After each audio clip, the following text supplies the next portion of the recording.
Good to be here. Thank you so much, and thank you to the committee for inviting us for our last in the series of traditions in the real world.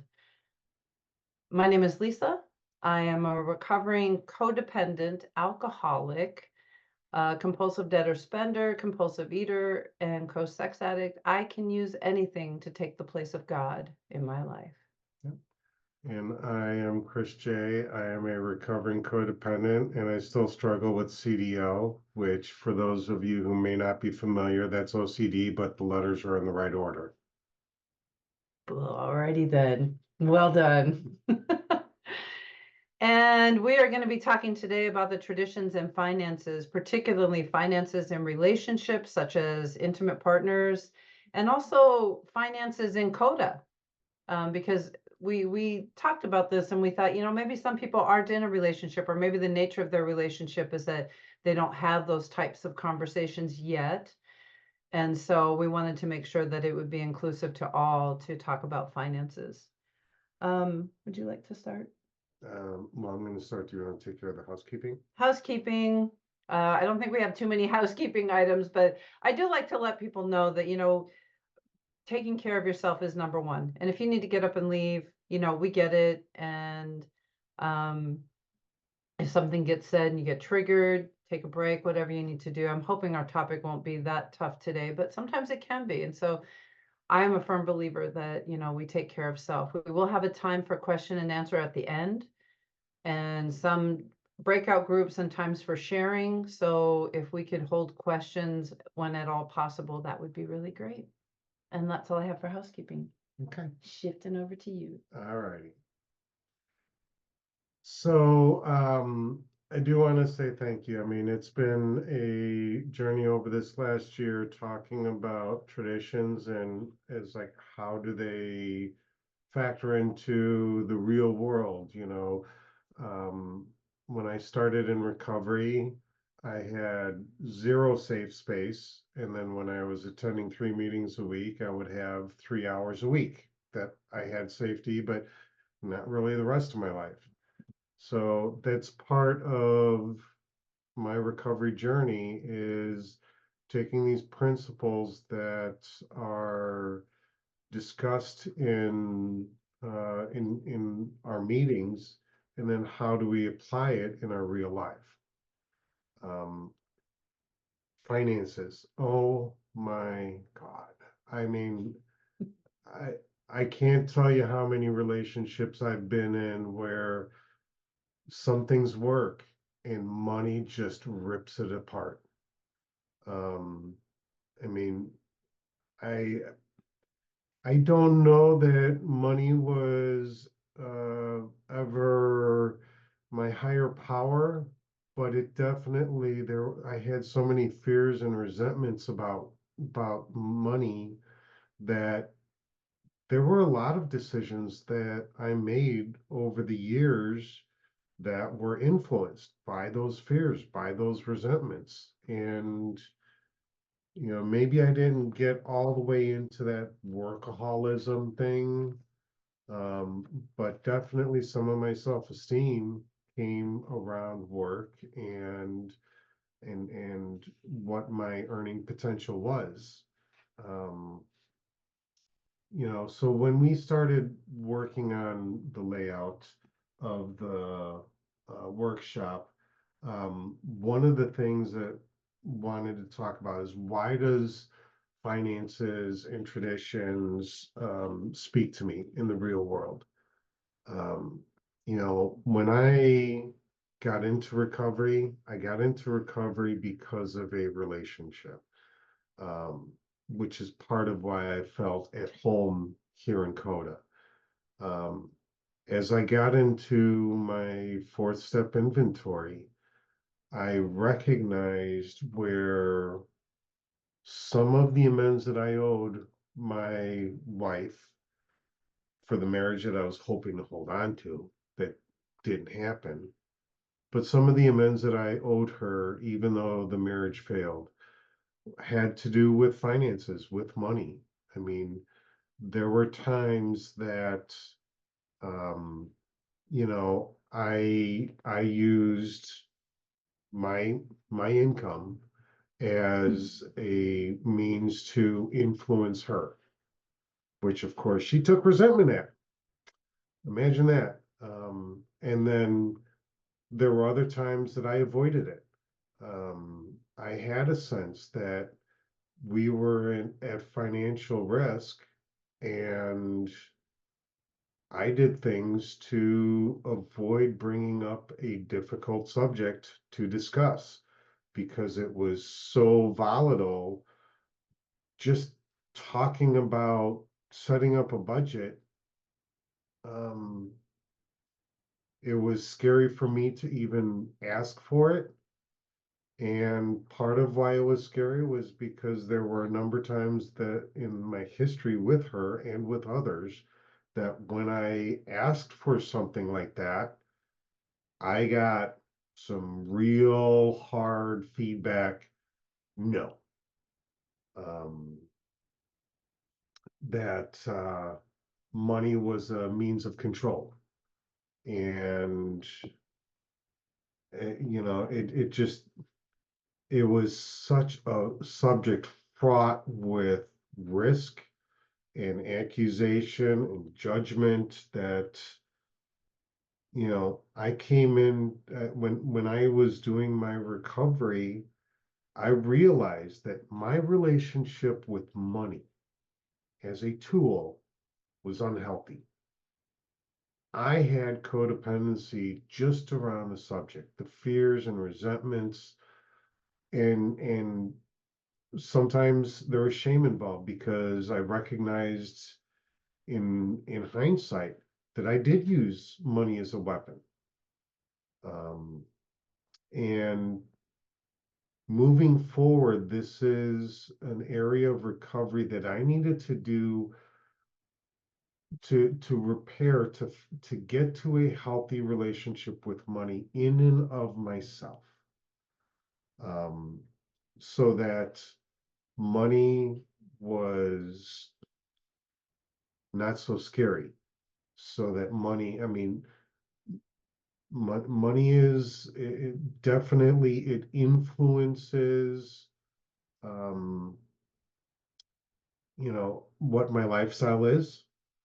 Um, but what I needed to do was get a relationship with money where it was healthy, where I recognized what was important. I found the balance of meeting my obligations, not depriving myself of all of my wants, but to have a healthy relationship. Hey, I committed to do this. I need to pay these bills. Whether it's my car that what type of car do I want?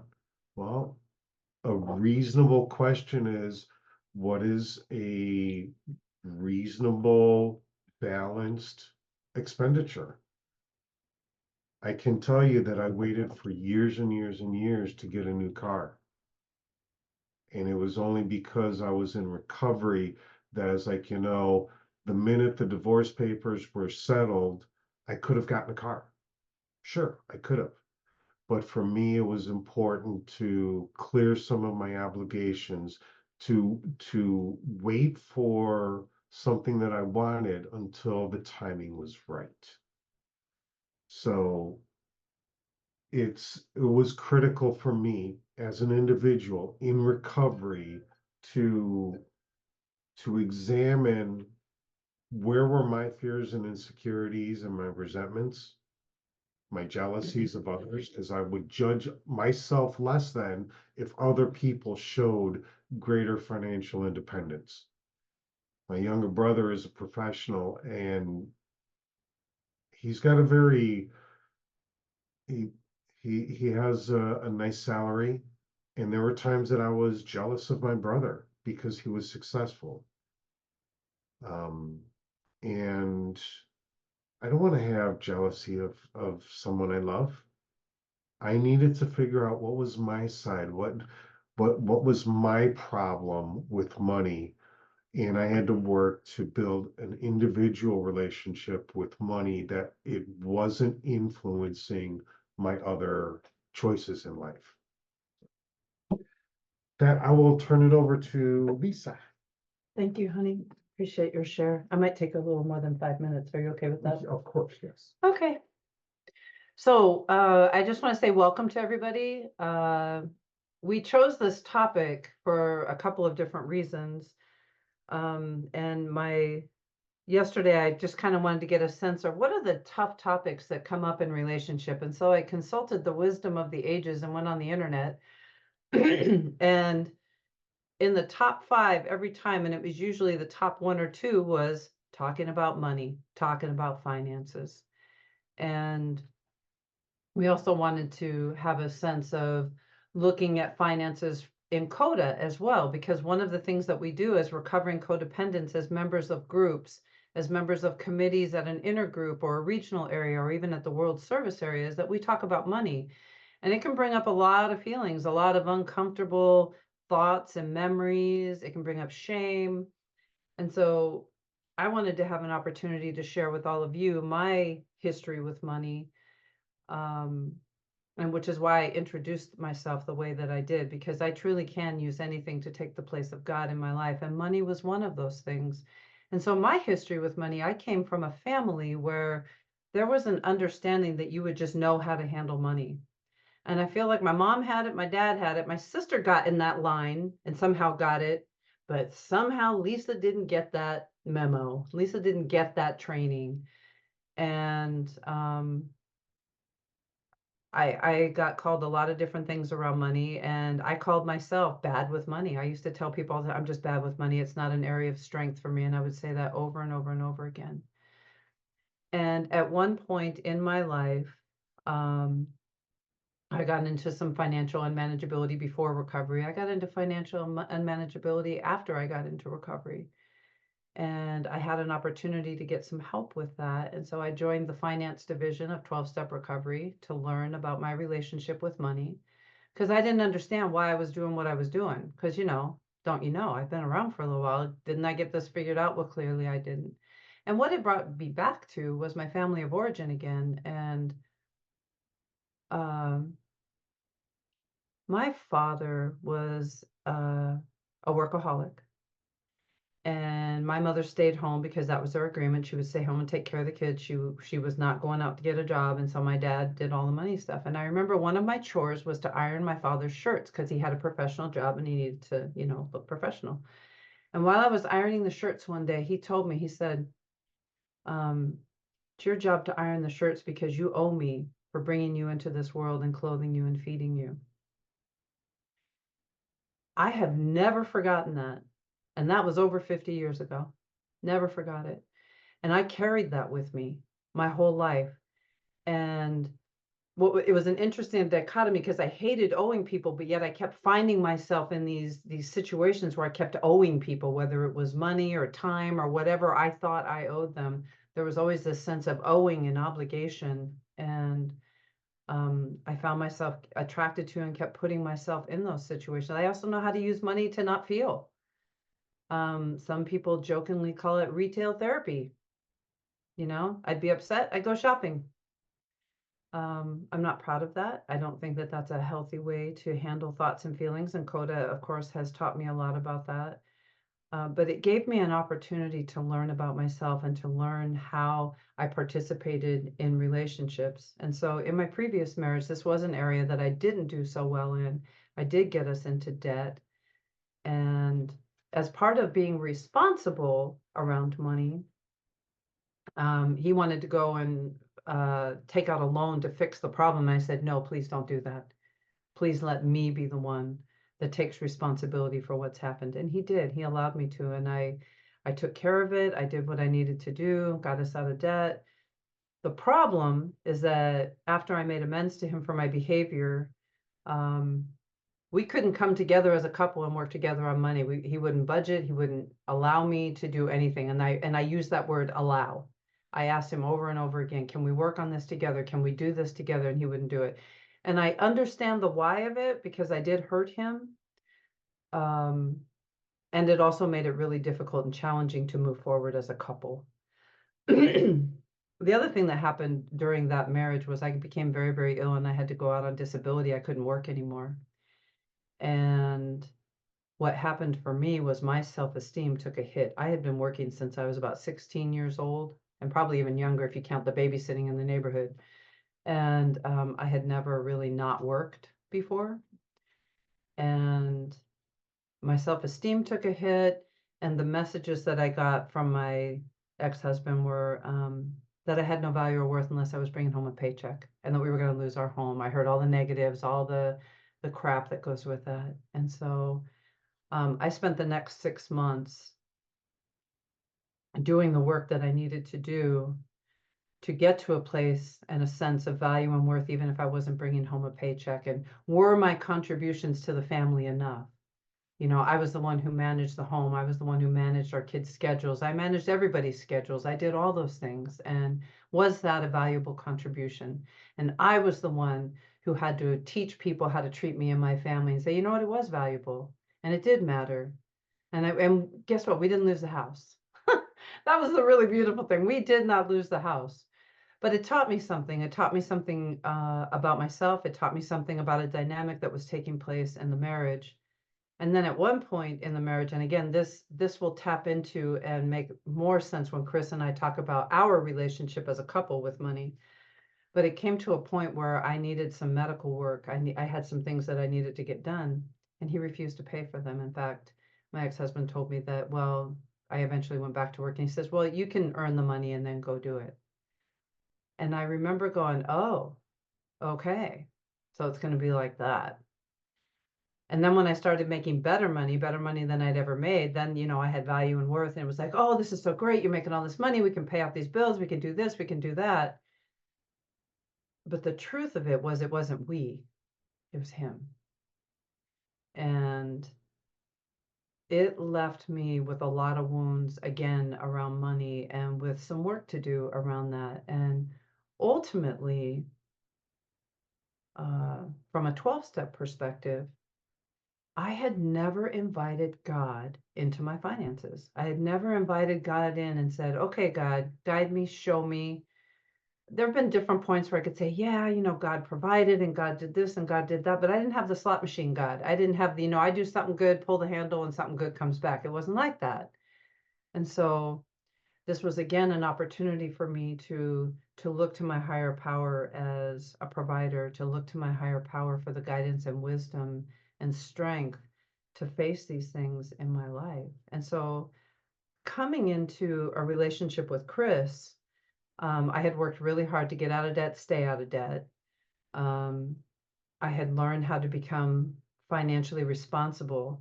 And this is about the most irony that I have experienced in my recovery, because I used to tell people that money and finances were not my area of strength. And I started working in an office in the accounting department and started becoming a bookkeeper. And it was like, and people would hear about it, they'd go, you? I'm like, I know. I don't know what to tell you, but that's what happened. Please forgive me. I'm still getting over the crud that hit our household. Anywho, and so I started learning a little bit more about finances in a different way, in a business side. And somewhere in the middle of all that, and we'll be talking about this later too, but I did have opportunities to serve at CoDA World and deal with some of the finances there too. And it's been quite a journey. And so coming into the relationship with Chris, my hope is that you'll hear that I came in imperfect. I came in with some wounds. I came in with some ideas and fears and some anger too. There was some serious anger. And these were things that it was important for me as an individual to deal with, but then as a couple, we got to deal with those as well. And we'll be talking about that during the second part of the workshop. And so that's pretty much my story in a very small nutshell. Would you like to do the breakout? You want me to? Sure. Okay. Yeah. So I'm gonna pass it over to him now. So, first thing that we do like to do the breakouts to get people involved. So do we know how many people we have online right now? They know, they're gonna figure, I told them to have 3 to 4 people in the Okay. group. So, the first breakout that we felt would fit in here is consider the question, what kind of relationship do you as an individual have with money in your life? Maybe it's good, maybe it's tumultuous, up and down. Where exactly are you in your relationship with God? Is it right, or with money? Is the money running your life, or are you using it as a tool, and keeping it all in balance? As far as time, why don't we set it at 15 Let's minutes? can we do 15, please? I'd really like people to have enough time to be able to share. You guys rock. Thank you. For our breakout, we'll have a couple minutes and then we'll take a break after that. Okay? Woo!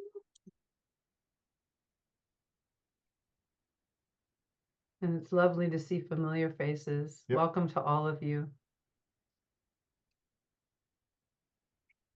Yeah, we sure are. So we thought we would take the next 5 minutes to just hear from 2 or 3 people max, what their experience was, if they wanted to share with the whole group what their relationship or how their relationship is with money. And then we would go to a break and then continue on. Hi, everybody. We're back. Okay. Okay. All right. So, we wanted to start off the second half here talking about how our relationship with money is as a couple. And when I first looked at the traditions and considered the word money with the traditions, I really and truly could see a topic of conversation with tradition and money on all of them. So I had to pick out two, and the two that I selected were traditions 2 and traditions 9. Thank you. You're welcome. So tradition 2, um, just so that we've got it all square. For our group purpose, there is but one ultimate authority, a loving higher power as expressed to our group conscience. Our leaders are but trusted servants, they do not govern. So for me, I absolutely understood that money was one of the landmines in my previous relationships.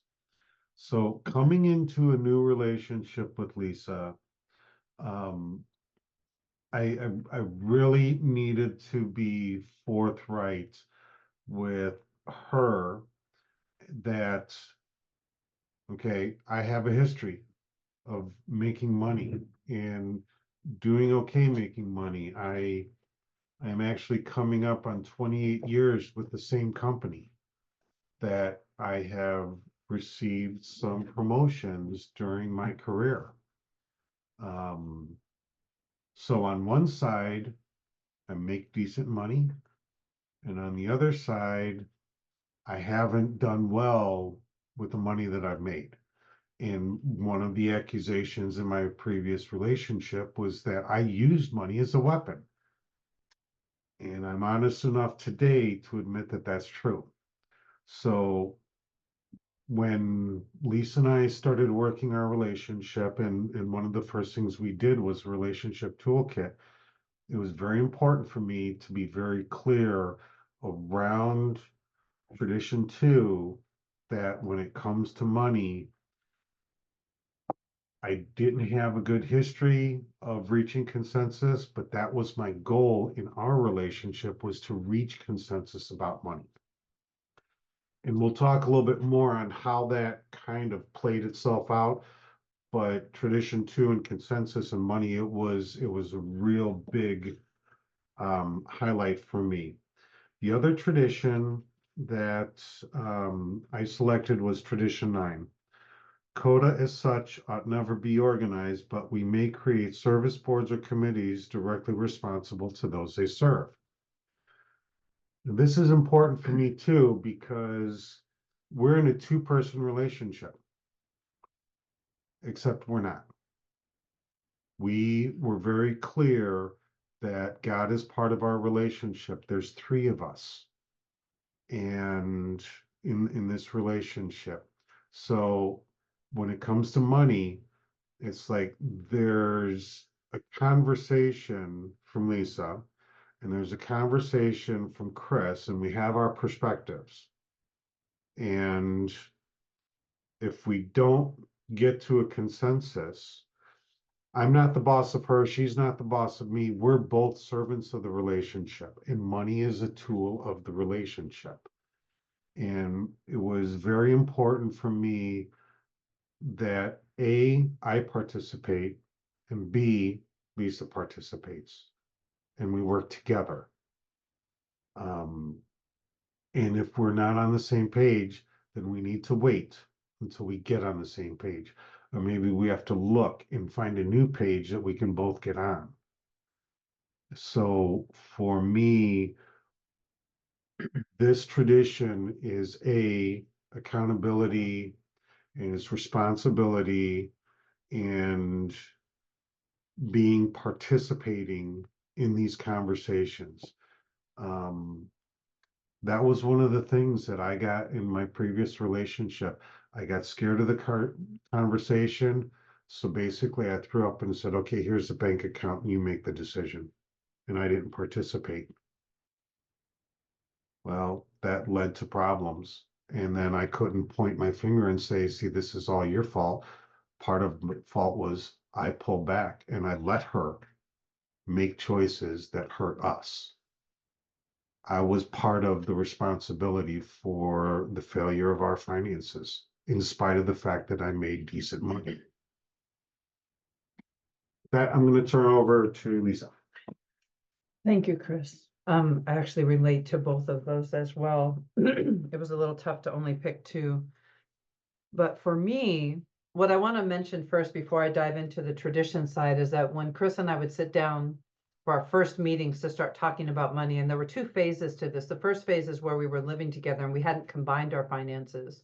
And so we had separate finances and we were trying to sort those out. And we'll go into more detail about that. But what I want to share about my experience was I cried through the whole damn meeting. Every time we would sit down to talk about money, I was just, and he'd be like, we don't have to do this. We can stop. And I'm like, no, you just have to ignore this. I just got to keep moving forward. And I didn't let it. 3 months, we would sit down each month to sort out all our bills, and obviously more often as needed. And I would go through this every time because so many feelings would come up. I'd be afraid. And I didn't always feel like I had the language, and oh my God, it was just unbelievable. And so I wanted to share that because that was very real for me. And I'm grateful that I have a partner that was willing to see me through that, because he could have threw his hands up and go, whoa, this is like way too much, but he didn't. And for me, that's been the beauty of having a partner who works a program of recovery as well, is that he got it. They're feelings, right? And I had to learn how to deal with those things. So the traditions that I wanted to focus in on, tradition one, which I'm going to borrow the handy dandy book and drop everything out of it. Sorry, love. Tradition one, our common welfare should come first. Personal recovery depends upon CoDA unity. And for me, unity was essential. At one point in my previous marriage, my ex-husband was in the hospital for 9.5 weeks. And guess who did all the bills previous to that? It was him. I didn't know what he was doing. I didn't know how he took care of this stuff. So from the hospital bed, he had to kind of guide me and show me how to take care of that stuff. And we talked about that in the small group during the breakout group as well. And I went, this is not good. So I kept asking, can we be on the same page? Can we do this together? Can we budget? And he wanted nothing to do with it. And I respect a part of that was because of my behavior. So I get that. So coming into this marriage, and we had worked the 12-piece relationship toolkit. Tradition 7, as you can imagine, was pretty dicey for me. Cried through the whole damn thing. Every time I answered a question, I was like, oh my gosh, who knew that questions about finances could take me to this place? But they did. And ultimately, it was healing. And so my goal, what I wanted, the desire of my heart, was that we would be united in working our finances together. And what did that look like? Much like they really go hand in hand with tradition 2 about consensus building. But the idea is that we were willing to do this together. We weren't going to just let one of us handle the finances. We both needed to be on the same page. And I want to bring in another piece from my history as well. In my previous marriage, I decided that because of my particular faith at that time, um, I was taught that there's only one leader in the home, and it wasn't the wife. And so there was a 51-49, and I bought into it, and he was more than happy to take the reins on that. And it turned ugly later, as I mentioned, when I needed things like medical stuff, dental stuff, and I couldn't do it because he's like, go get your own money and do it. And so I made a commitment that we weren't doing 51-49. That was not going to work for me. I gave it a go and it didn't work. And what I appreciate about our relationship is that there's flexibility. As some of you know, Chris was ill over the last couple of years, and there were some times where he couldn't take care of some stuff. He was down. He was down. And we need to be able to step in at any given time to help out when the other can't. And fortunately, because we have spent a lot of time talking about what we want to do with our finances and how we take care of things, that hasn't been too difficult because we're on the same page most often all the time. Something's beeping. Did you hear a beep? Will you check? I'll go check. Thank you. Maybe they're upstairs. Okay. Yeah. When things are beeping, it's not always good. Anyway, so unity was super important to me. I wanted us both working together, and I wanted to share in the responsibility.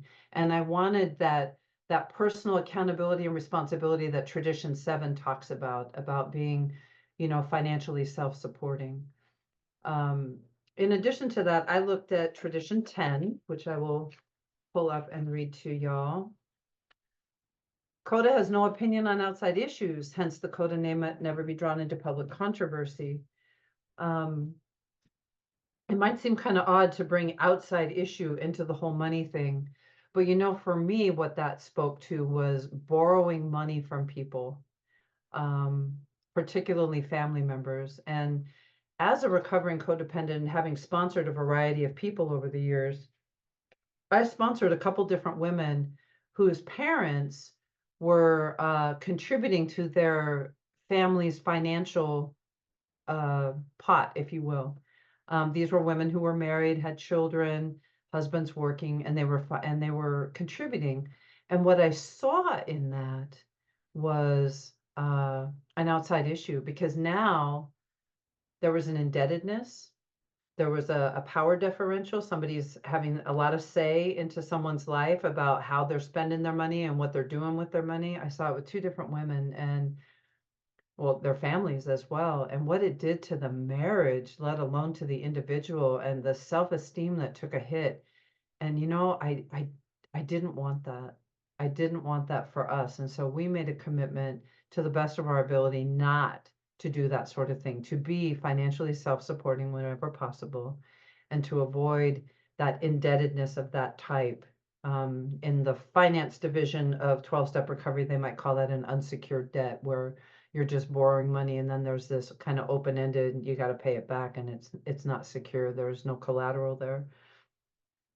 And so this was something that was very important. And let me look where my notes are. Are you okay if we?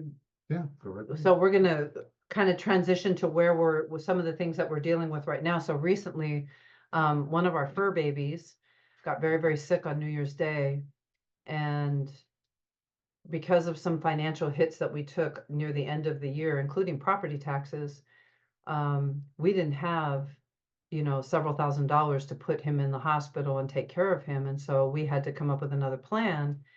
And we had potentially talked about borrowing money, and I about lost I was like, oh my God, I do not want to go here. We need to figure out another way. And for me, this is where higher power came in. Chris would see me crying and I was just distraught, and he'd say, who's got this? Who's bigger? And he would remind me that God was in this. And I went, okay, God, I got nothing. Show me what we can do. And without going into massive detail, we were able to come up with what we needed to take care of his needs and meet his needs, not have to borrow money from somebody. And it was a little tight for a minute.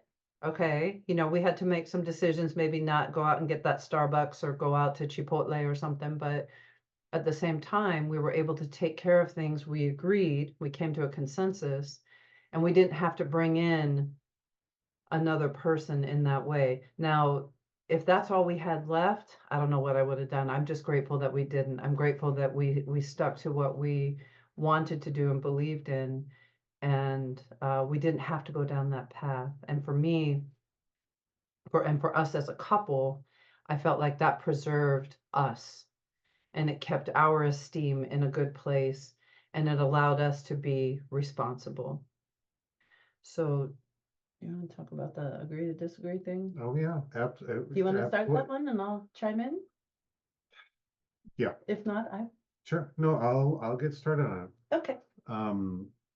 So Lisa and I have done a lot of work, and when it comes to traditions, um, and there's a lot of things that we see eye to eye on. So a lot of times it's just been a conversation. Sometimes there's a little nuance that we lean one way or find it a little bit of a road, maybe not exactly off of what I thought or what she thought, but pretty much in the same direction.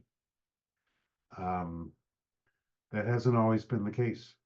Um, last last year, um, late last year, we found ourselves with the subject that impacts our finances that we just don't agree on. And it is a hard place to be when someone that I love and trust with my well-being is just not on the same page that I am. Um, and it's not fun. It is not fun in any way, shape, or form to have this beautiful person that I have committed my life and my safety and security to. I put my life in her hands. And this is something that we just don't see eye to eye. And it has to do with insurance and the, you know, part of our relationship was her moving from one side of the country to another. Um, and when we got married, the opportunity of being on a single insurance plan with my company, she agreed with at the start. And over a couple of years, she has her experience that it's not the best fit for her. So um, when my insurance came up, we had some really hard conversations.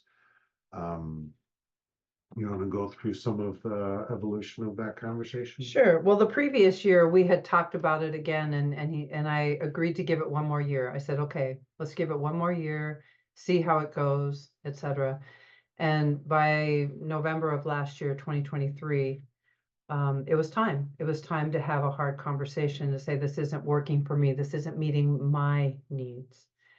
And so initially we had a conversation, and it was very clear that we were worlds apart. We were not coming together. And so we ended the conversation, and we can both speak to this. I think on my side, I went and did some work.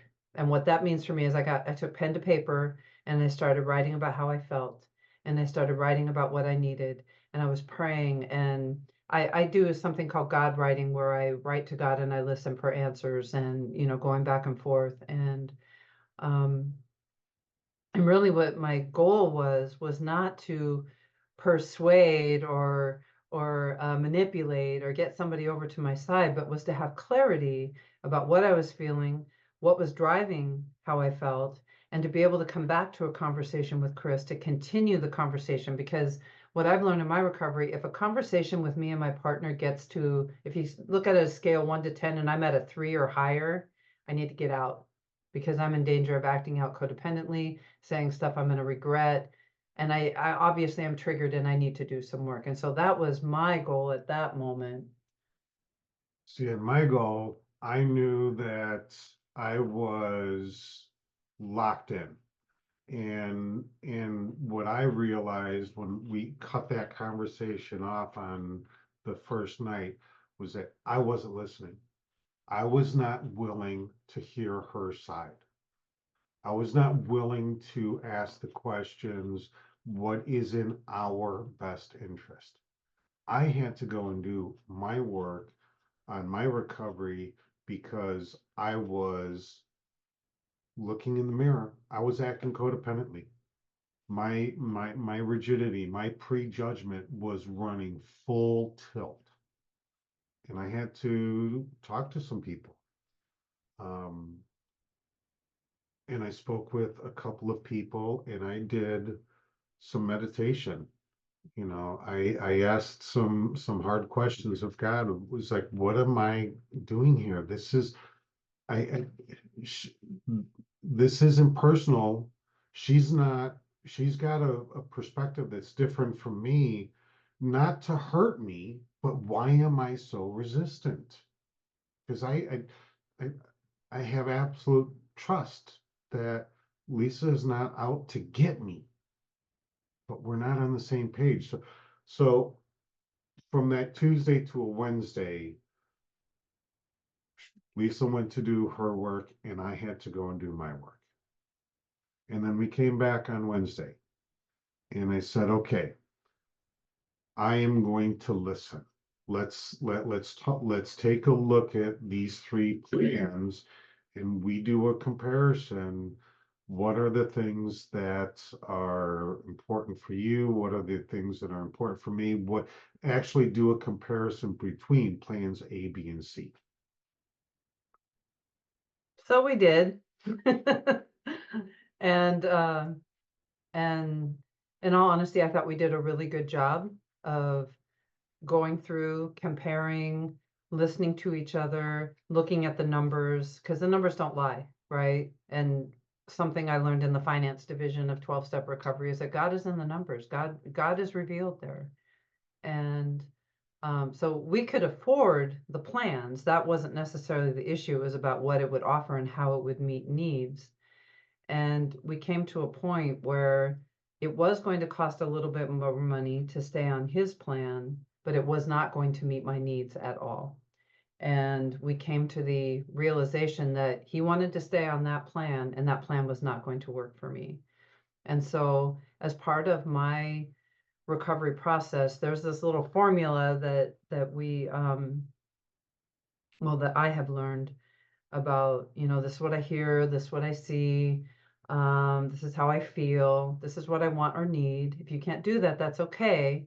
This is what I'm going to do to take care of myself. And so I was already at this is what I'm going to do to take care of myself. And so we came to the understanding that we had to agree to disagree. We were fundamentally apart on this. It was not going to come to a consensus at all. And it wasn't something that we could go, well, we just won't make a decision because, as some of you may know, with medical insurance in this country, you have an open enrollment period, and that period ends. And we had like 3 days.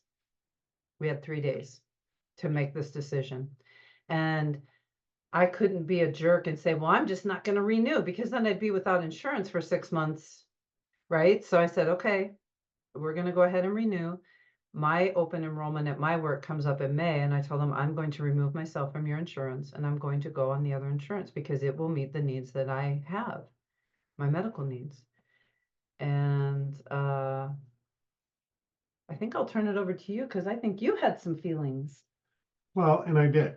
Um, and I still had more work to do. I actually had to talk with some other people, and one in particular that really helped me to recognize how rigid I was. Um, and when I went and did that extra work on my own, um, what I had to realize was I needed to be open to to compare because what I was doing, I was comparing between the three plans of from that my company was offering. What I didn't do was compare what my preferred plan was to what her company is offering. So for me, I actually, after that decision was made, I had to do some more work and get to that honest, open, and willing. Is her plan better than what my company is offering? So for myself, I was locked into my plan, period. I've been on my plan for the better part of 20 years.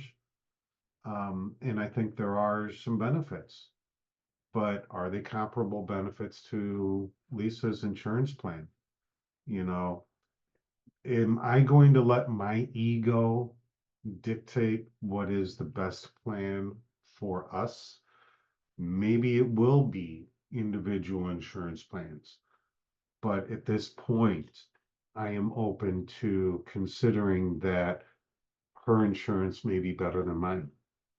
And I'm not in charge of her insurance, but I do need to be open to that conversation.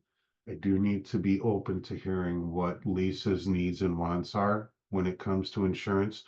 And I need to be open to what my needs and wants are. And we need to come to an agreement. Do we stay together on one plan or do we follow individuals? And that's okay. It's not, I don't have to have my way. And I need to be open that maybe there is another way that's better for us as a couple. And if it isn't for us as a couple, respect that she's doing her thing for her individual needs and wants, and that's okay. So, And we wanted to have the opportunity to share this with you all because when we talked the other night about presenting, we really wanted it to be personal experience and real. And we wanted to be able to share that, it's really easy to come here and sit and we can banter and everything looks really good and sounds really good. But you know what? Stuff happens. This is real life. These are real life things that couples face, that people face. And I know in my heart, it was so important that we present openly and honestly about a real situation that just happened in the last few months, and that we were able to navigate it with the help of program and the tools that we learn in program, sponsorship, trusted CoDA friends, journaling for me. I won't mention for you. yeah. Just, all these tools that we have that we can use them as individuals and then come back together as a couple and deal with them. And the steps always factor in on the individual side, being powerless and unmanageability and insanity creeps in if I try to control, and leaving it in God's hands, and what's my part, all those progressions that bring me back to, okay, God, what is it that you would have me do, and what is it that you would have us do? So we appreciate that you were able to hear us about this, and the hope always is that it gives hope to others that are in challenging, difficult situations, or maybe coming up on them, because they will happen in relationships. They do. Mhm. Following, we wanted to talk about money in CoDA as a 12-step program. Originally the traditions were designed to assist the groups to survive and to get along and do okay, because at some point in 12-step history, they weren't, and they were about to implode and no longer be. And so the traditions are to the group what the steps are to the individual. And are you okay if I share first, or would Yeah, you like to? go right ahead. Okay. Absolutely. So, obviously you've heard where I came from around money, and you've heard where, Chris and I have been, but when I first came into CoDA and I saw how they handled money, wow, was that different. This whole idea of a group of people coming together and having a group conscience meeting, a business meeting, and deciding what happens with the money was very, very different. And being able to have conversations, very, very different. Now, I'm not going to sit here and say those conversations always went nice and tidy and pretty, because I wasn't the only one in the room that had issues coming into CoDA, right? I mean, most of us come into CoDA, at least my experience, many of us, it's the last house on the block. There was nowhere else to go. And we're looking to, fix stuff. So I know that we all come in with our own stuff, our own baggage, our own histories. And so sometimes those histories would show up. And in some of the other 12-step programs, it could be even uglier, if you can imagine that. And so it was amazing to, even if people lost it and they started saying things or doing things, they would eventually work their program and come back and make amends, because there's nothing like making amends to the whole group, right? So, we would come in and these things would get resolved, and it was very powerful for me. Um, and some of the things that I saw, particularly at the world level, when I first came to World CoDA, we were at a contentious time in world service, and they were presenting the budget at the CoDA Service Conference. That's the annual meeting of the Codependence Anonymous organization. And I remember them presenting the budget. So they had a sheet that laid everything out. And this person started talking about how bad we were doing. We didn't have enough money. We were in trouble, and blah, blah, blah. And me, this was before the finance division, I was looking at the numbers, just purely looking at the numbers. It's actually after the finance division. But anyway, looking at the numbers, and I'm going, but the money's there. And it was really interesting to see that I saw these different mindsets. There were some people who had woo, let's just spend because we got money, right? Here I am. And then there were these other people who are like, the sky's falling. There's a deprivation mentality. We have to have 3+ years of prudent reserve, or else we're horrible. And if you only had 2.5, the sky's falling. And so I learned from that experience that there's a goal of balance here. There's a goal of balance. And that in CoDA, the other thing I learned is that we can't hoard the money. We can't spend frivolously either. But really, the whole point of having the money is to keep CoDA alive and to carry the message of recovery to the still suffering codependent. What does that look like? Well, we have a board of trustees, we have committees, we have people who work towards setting up budgets and utilizing that money to carry the message. That's the primary purpose, my understanding, what I've learned. And we bring trusted servants in to come in and help. And can we trust our trusted servants, right? And sometimes we get people that are really good at trusting the trusted servants, and then we get people that might not be so good at trusting the trusted servants. And in all of it, there's just opportunities for learning and growth, both personal and within a group and working with a group of people. And as painful and difficult as it was around money for me through all those years, I have to say that there were some amazing people that presented at the CoDA Service Conference, and it actually helped me. Like, I learned better how to read financial reports from going to CoDA Service Conference and listening to them talk about the budget. And there was one person in particular, I will maintain that person's anonymity. And when they would talk and they would explain things like somebody who didn't know what they were doing for me, right? And the way they would explain it, I would be like, oh, so that's what that means. It was incredible, absolutely incredible to have an experience like that in service work. And it helped me to overcome some of that I'm bad at money thinking that I had in my head. And I got to come to a place where I think I understand a little. I think I understand a little. And for me, that was esteeming. For me, that was a positive. And I'm very grateful. I'm very grateful for all the experiences I've had. I'm grateful for all the interactions I've had with all different types of people, because it helped me to learn about myself ultimately and how I related to money. I'm going to turn it over to you.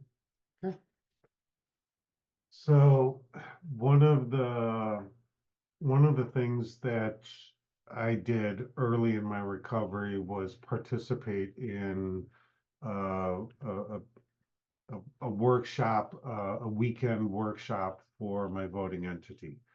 And there was a budget of $750, and that was to do, to rent the space and to buy food and stuff like that.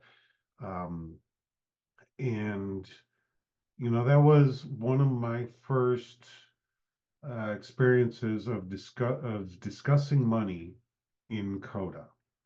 And it became really evident to me that, just the word money is triggering. And, when I look at my own personal recovery, I was always stuck in my problem. And recovery is helping me to find a solution. And when I'm stuck in my problem, I'm stuck in my fears, and I'm stuck in my resentments. And working on those committees for a weekend event, um, you know, I actually was exposed to working through a hard conversation with a group of people and then coming to a solution. And it wasn't always pretty. And there were things that I needed to learn on how to present, to identify, okay, this is my experience. Um, and a budget is a great place to start. And I want to be flexible. Sometimes I don't need all the budget. Sometimes I might need a little more. I don't want to way overspend. I also don't want to limit myself by putting in stone this arbitrary number before the questions are even asked. So for me, working with a committee at the local level was the first opportunity I had to start applying the principles of recovery to a hard subject. I didn't have the strength to do it on a one-on-one relationship, but I was able to learn something by participating in conversations and in events that had to deal with finances in a healthy way. So, that's one of the many benefits that I have done, that I have received from giving service, was I got to practice a skill that I didn't have. And I got to learn how to apply the principles in all my affairs. Money is definitely one of them that I learned in service. So at this point, we'd like to do another breakout group if you think we can pull it off. I know we're getting low on time. And how many people? Yeah, we should be able to. Maybe 10 minutes this Maybe time. 10 minutes this time, so it leaves just a little bit of time. And are we open to staying after for a little bit? We'll be open to staying after the meeting ends to chat with people if they're open. So it's a little bit longer question, sort of, but after hearing us speak about our experiences with money, both in personal relationships and in CoDA, we'd like to encourage you to talk about what your thoughts and feelings that came up for you while you were hearing us share. If it brought up anything for you, and have an opportunity to share about that. And does that work for everybody? I hope. I can pop the, I was gonna say, I can pop that into the chat. And it was our pleasure for sure Yeah, to be here with all of you, and thank you for supporting us through this last year of this series. It's been a delight. it has been. I mean, we really appreciate the opportunity to talk about the traditions in general and how it has helped us as a couple. It's helped me as an individual. It has helped me in my service. It has helped me in every part of my life. Um, and being able to sit down and articulate that and share it and hear from your experiences has been a tremendous honor. So thank you for the opportunity. Thank you.